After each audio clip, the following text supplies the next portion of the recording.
à travers son serviteur, le sacrificateur Bongé Kessé. Bonne écoute. Ceci est un message solennel du docteur Bongé Joachim Kessé en hommage au prophète Kakou Sévérin. Nous vous prions de suivre attentivement. Je voudrais ici et maintenant demander au corps de Christ en Côte d'Ivoire l'instauration d'une journée nationale de reconnaissance et d'action de grâce à l'Éternel pour les œuvres accomplies par le prophète Kakou Sévérin. L'instauration d'une journée nationale de reconnaissance et d'action de grâce à l'Éternel pour les œuvres que Dieu a accomplies à travers son serviteur, le prophète Kakou Sévérin.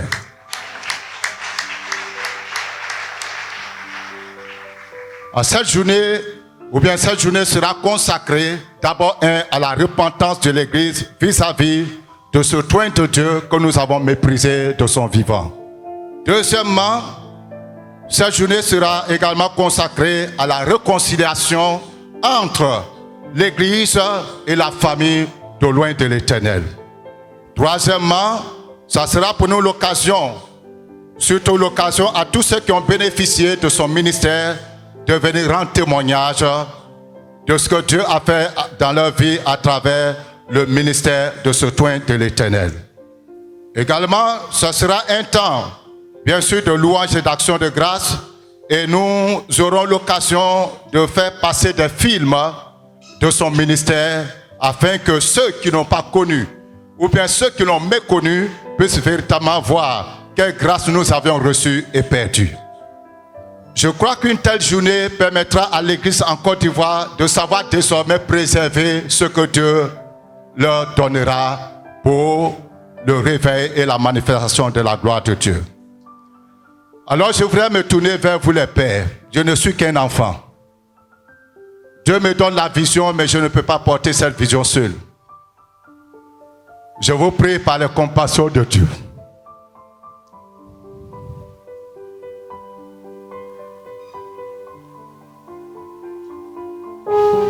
Je vous prie par la...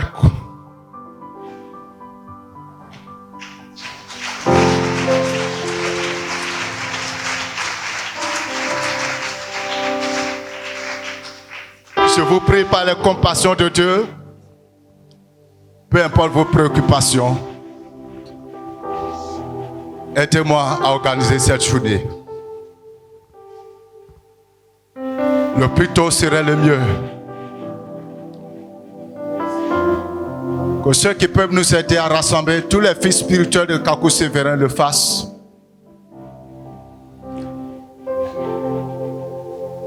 Ceux qui peuvent nous aider à organiser ce programme, qu'ils le fassent. Je n'ai pas les moyens, je ne connais personne.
se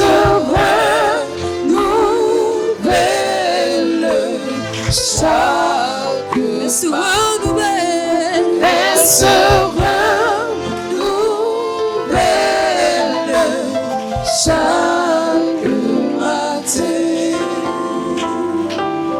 la division qui est rentrée dans l'église en Côte d'Ivoire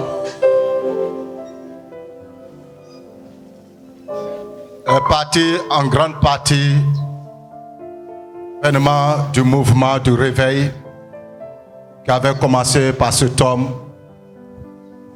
Je me souviens que des églises faisaient des temps de jeûne et prière pour chasser l'esprit de Kakou Sévérin.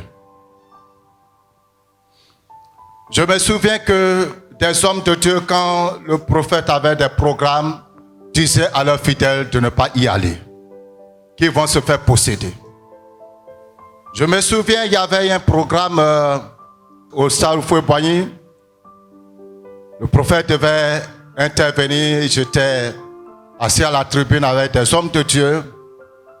J'entendais ce que ces serviteurs de Dieu disaient.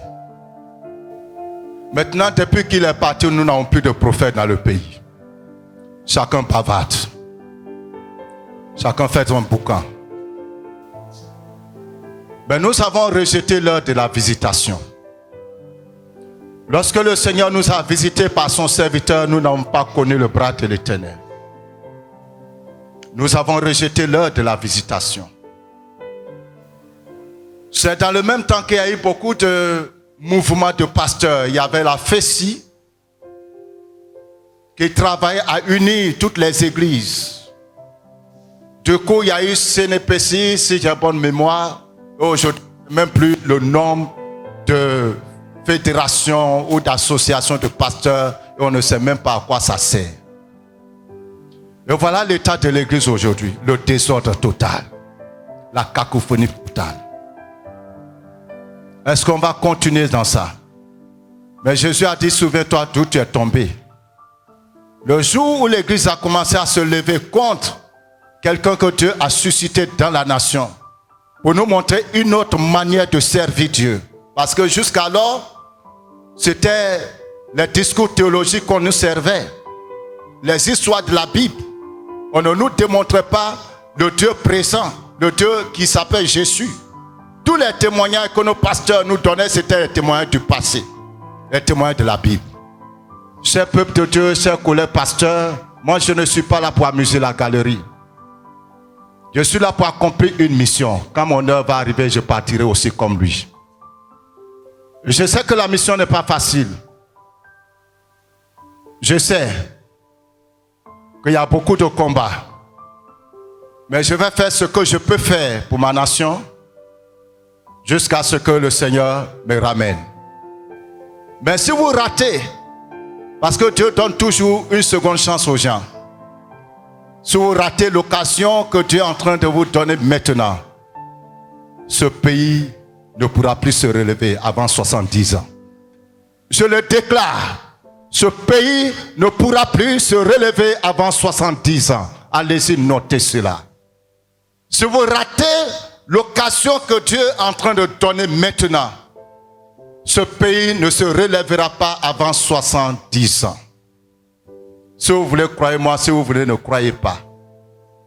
La promesse de Dieu va se réaliser. Mais elle peut se réaliser dans 100 ans. Parce que Dieu s'appuie toujours sur son église. Mais si l'église n'est pas prête, si l'église ne veut pas, Dieu lui il est au ciel. Chers frères, chers collègues, chers parents, recevez donc ce fardeau. Et le plus rapidement possible, aidez-moi à mettre en place cette journée. Il faut qu'on s'acquitte d'une dette. Il faut qu'on s'acquitte d'une dette envers Dieu. Merci de nous avoir suivis et abonnez-vous à Rocher des Nations pour plus de vidéos. Dieu parle à travers son serviteur, le sacrificateur Bongué Kessé.